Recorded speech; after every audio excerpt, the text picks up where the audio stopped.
Hello, everyone. This is William Armstrong here with a bit of a news article from CNN on light.cnn.com that Florida apologizes for sending emergency alert tests at 4:45 a.m. Oops.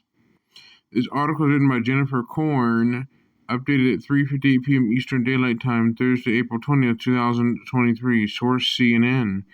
The early morning alert was a test, but the outrage was real. Many in Florida were woken up at 4:45 a.m. on a Thursday by a notification on their phones from the emergency alert system. Test. This is a test of the emergency alert system. No action is required. After sending the test out across the state, the Florida Division of Emergency Management apologized for the very, very early alert. Florida is also ending its contract with the software company blamed for the test alert, according to an agency spokesperson. We know at 4:45 a.m. a wake-up call isn't ideal. Florida FL CERT wants to apologize for the early morning text, the agency tweeted. Each month we test emergency alerts on a variety of platforms. This alert was supposed to be on TV and not disturb anyone already sleeping.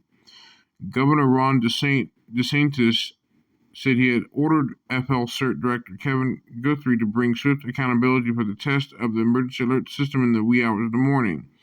This was a completely inappropriate use of the system, DeSantis said in the tweet. Stay tuned. Early morning tests are scheduled throughout the year with a 4:50 a.m. alert scheduled for June, according to Florida Association of Broadcasters.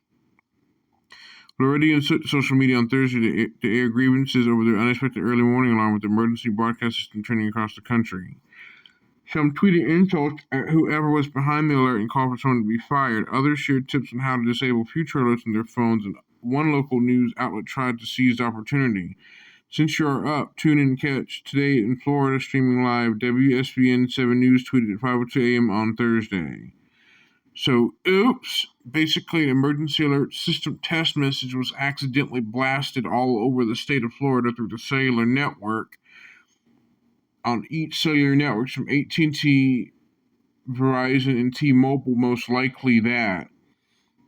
In Florida, from the Panama City all the way to the eastern part of Florida, the entire state of Florida had emergency alert test message blasted on all cell phones that ticked off a lot of people while they were sleeping. This test was supposed to go over on TV, but not through cell phones.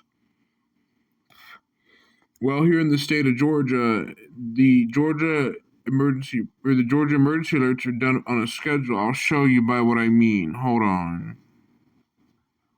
Here's the Georgia Emergency Alert System test schedule, which is usually accurate, already on point.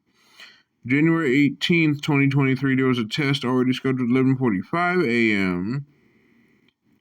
February 15th, it already happened at 10:45. March 15th, it already happened at 12:45 p.m. Then April 19th, which already happened around 12:45. Let me see what date of the week it is. It already happened this week. Most likely this month. So it already has happened this month. So April 19th was a test of the emergency alert system at 12:45 a.m. The next one is scheduled for May 17th at 1:45 p.m. Then June 21st is at 1:45 in the morning. Then July 19th is at 2:45. August is at 2:45. September 20th is 3:45. October is 3:45 a.m. November 15th is 4:45. And then December 20th is 4:45 a.m. So on the week that there is a monthly test, no weekly test is required.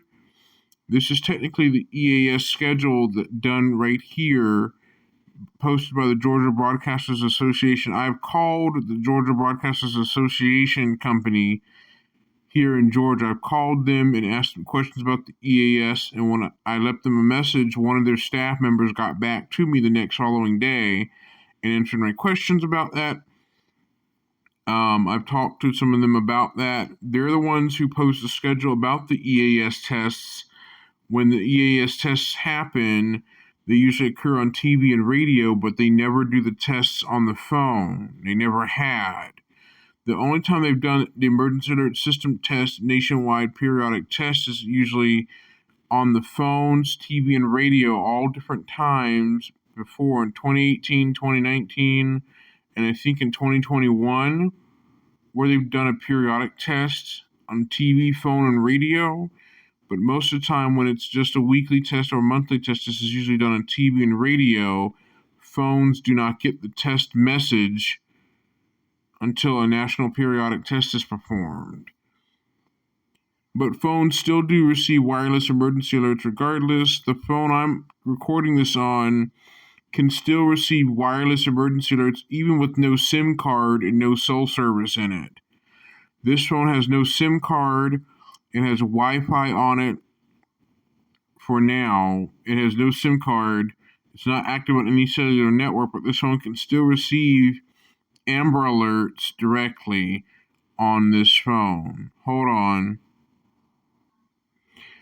Okay, here I am at the emergency alert history, and this phone has had no Wi-Fi, or actually, it has Wi-Fi on it, but it has no cell service. Therefore, I still got emergency alerts on this particular phone directly.